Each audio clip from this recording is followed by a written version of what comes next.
Discovery's 4 computers now have primary control of critical vehicle functions.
A View from the Shadows by John Smith.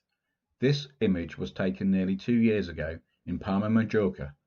It is the Lago de Cuisine below Palma Cathedral. It was taken late morning in strong sunlight, f5 1/100th of a second at ISO 400. Minor adjustments in Lightrooms. Butterfly by Gary Wood.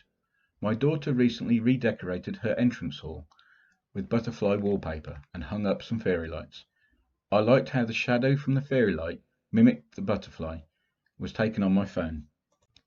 Church Spire by Paul Steens. Looking back through my archive, I realised that I haven't actually taken many images that contain significant shadows, so this is something I'll have to remedy in the future. This was taken in Oxford. I like the similarity between the church spire and the shadow. Processing was done in Lightroom. Come Into the Light by Andy Freeman. This was taken on a walk around the town halls in Poret, Croatia. The old stone walls are lit, all but fairly unevenly, hence the light and dark at either side of the spot. It wasn't deliberately posed, no idea what they were doing here, other than having a difference of opinion as to what way to walk. taken on a Nikon D3100 18105 zoom. Shot had a quick edit, slight crop, and darkened a bit and touched for sharpening. Family portrait by Andy Freeman. This was again shot against part of the town wall in Porek, Croatia. Fairly dim blue spotlights behind us here, throwing some interesting shadows. No crisp edges, as there were several lights. Taken again on a Nikon D3100 18105 lens. I got the settings badly wrong here, originally as much too dark, but as the camera always lies these days, it has got a bit better in the edit. Lightened quite a bit, lost the distracting shapes at the top and a tighter crop. Flash Mob by Peter Lawrence. The group of model figures were taken outside with natural light to get the harsh shadows. Figures are stuck on double-sided tape to keep them upright, but this leaves very untidy, creased background, so I replaced the background with a coloured wash and then tidied up the figures, removing as many of the defects in the selection as possible and processing in Lightrooms and Photoshop. Forks by Gary Wood. I was thinking of the two Ronnies sketch, 4 Candles. I placed 2 forks with strong side lighting. Infrared Wood by John Langham. This one was taken using an infrared converted camera in Memorial Wood in Bradgate Park.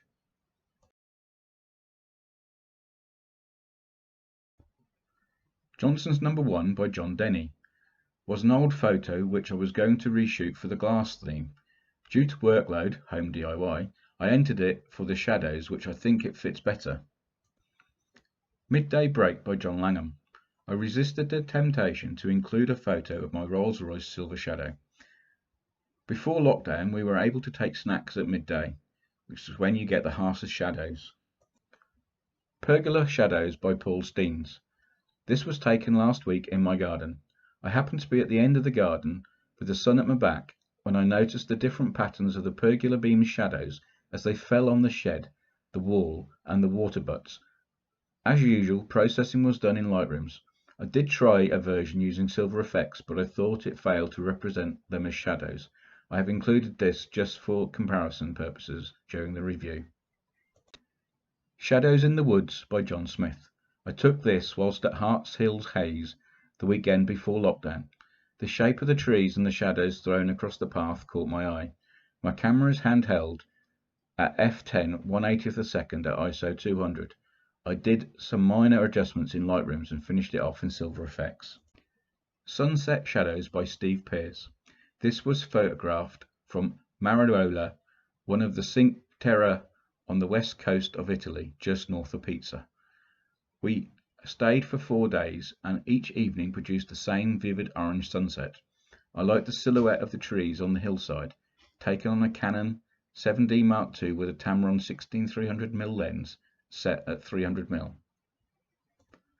Tate Modern Shadows by Steve Beckson.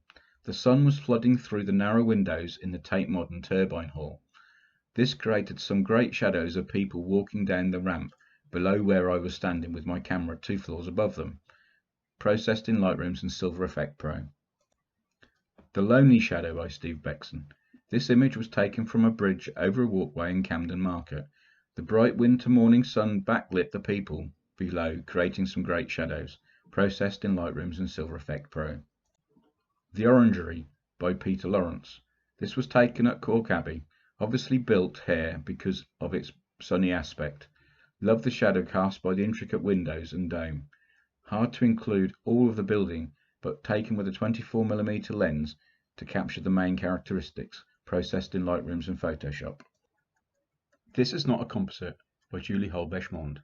As it says on the tin, or at least in the title, this is not a composite image, but is as shot out of the camera. It was taken at a photo shoot on location. The model was placed at the top of the stairs and a cardboard cutout was used for the shadow. The shadow was created by placing a flash in front of the cutout. Another flash was used to light the model. Wall Tall by Steve Pearce. This was photographed in the evening at Bethells Beach in New Zealand, as the sun was casting long shadows. Bethells Beach is 45 minutes from very busy Auckland, but it is almost deserted. It was been used in high-class films such as Xena Warrior Princess, Hercules the Legendary Journeys, and Crouching Tiger, Hidden Dragon, taken on a Canon 7D Mark II with a Canon 50mm 1.4 lens.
Discovery's 4 computers now have primary control of critical vehicle functions.